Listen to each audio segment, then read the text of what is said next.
And it is always a honor and a privilege to have this gentleman stroll on into the studio here at the South Point. Kind enough to be on the Megapod earlier this year. He was kind enough to have me on his show, and he joins us now at the South Point. Ladies and gentlemen, every generation knows him from different sports, football, basketball, college football. Brent Musburger, founder of VSiN. How are you, sir? I am great, Gill. How are you, lad? What an exciting week this is, the Final Four. Great to be alive, yeah, isn't it? It's wonderful. Before we even get to your thoughts on these games, so all the things you've done, but most of us of a certain age remember obviously the NFL Today days above all. The Manscaped commercials are in there too, Brent. Don't get me wrong, but the NFL Today, and so you were always on site for the NFC Championship games this weekend. What was some of your more vivid memories? Like, what was the city you went to where you're like, this is out of control? Well, the old San Francisco-Dallas rivalries, Gill, stand out in my mind so much, but especially the one in San Francisco.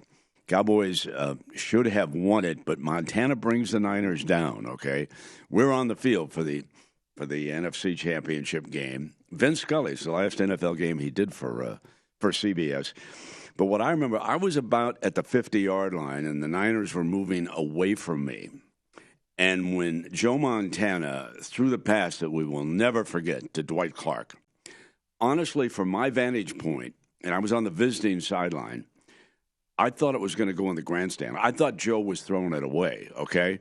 And then out of nowhere, Dwight Clark went skyward and high-pointed that pass. And still, I can close my eyes and see that. That stood out to me so much. And then how distraught Tex Schramm was, the general manager of the Cowboys, in the locker room afterwards, okay? And later when Bill Walsh retired after beating the Bengals, and I was doing radio that day. We didn't have the television rights to that particular game. And Walsh concluded his TV interview, came over to me for radio. I was next in line, and that's when he retired, was into the radio microphone. And I was kind of taken aback because you fully expect him to do it on television. But Bill and I go way back, and so those are just some of the vivid memories that stand out. I'm getting chills on that last one because didn't he start to weep a bit? Yes, he did. Yeah. He did in front of me, and there you are with a grown man, a good friend of yours, a legendary play designer, if you will. I mean, he actually changed the passing game in the NFL, if you go back and watch those 49er teams. So great memories. But what I like best of all is having worked so many different things, whether it was baseball, basketball, I always regret that I never did hockey play-by-play. I love to watch hockey. Yes. I'm a terrible bettor. Okay, I'm such a homer, and the Knights have killed me this year, but Yes. Whatever. I love it, recreational action. Appreciate you sharing those memories. A little part of me is disappointed, Brent, because I was hoping you were going to say the championship win at RFK when Washington beat Dallas, but we love your answers just the same because those two moments you mentioned are so iconic. Hard to beat those. Obviously, playing about Washington. All right, this weekend.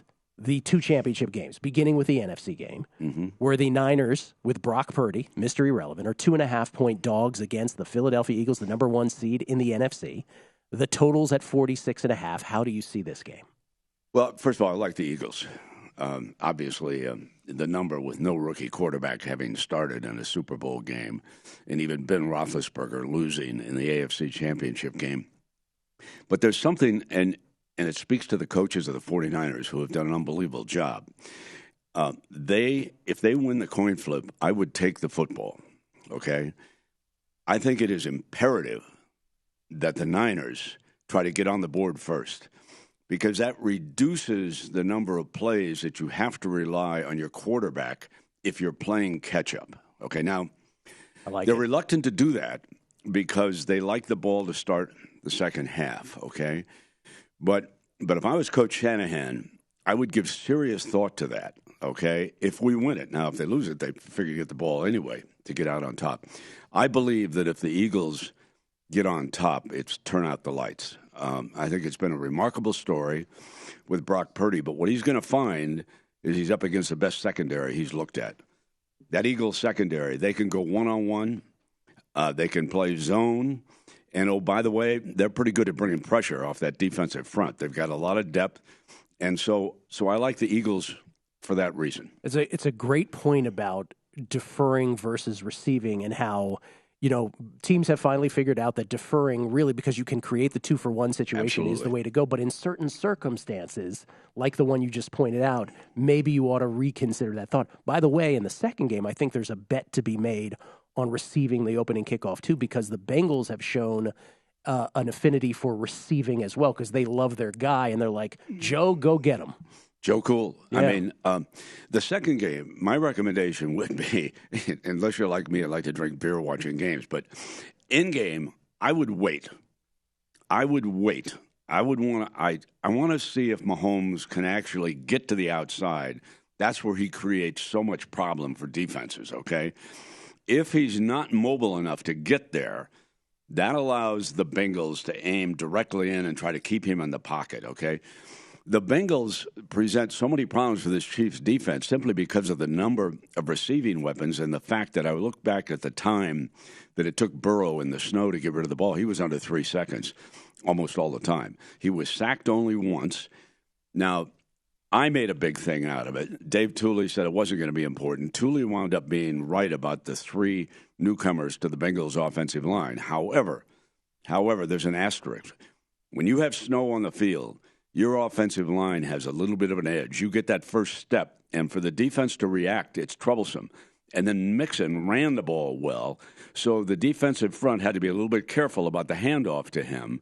But all hail the Bengals. I mean, what Joe has done with those deep receivers, I mean, Chase is a superstar, but he's managed to work Hurst in underneath, and that prevents that blitz from the nickel back, the defensive back who can come off. He's closer.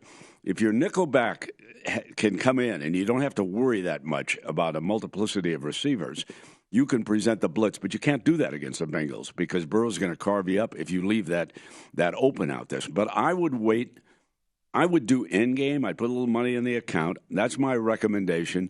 Take a look at what you get and then go from there. We said that earlier on the show. Like, there's no you are not required to bet this game pre-flop. No. You can wait and see what's happening, just like you could have with that offensive line in the Bengals-Bills game. You're a perfect person to ask in closing about legacy. Do you agree with the sentiment that if the Bengals win this game, that because right now I think most people agree Patrick Mahomes is the best quarterback in football. Joe Burrow's probably number 2, and then you can argue Josh Allen after that and beyond.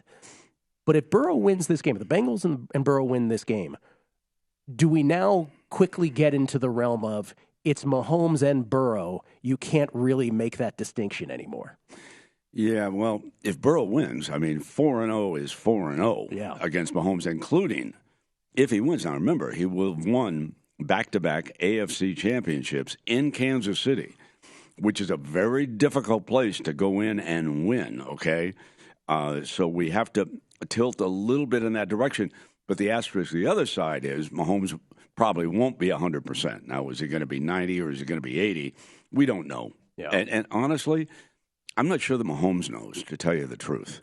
You know, you say the right things during a week, you go out, and when the cameras are there for that early session, about 30 minutes, you run and you show people you can move.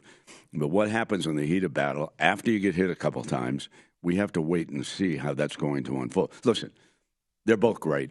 They're both headed for the Hall of Fame. Yeah. There's no doubt in my mind about that.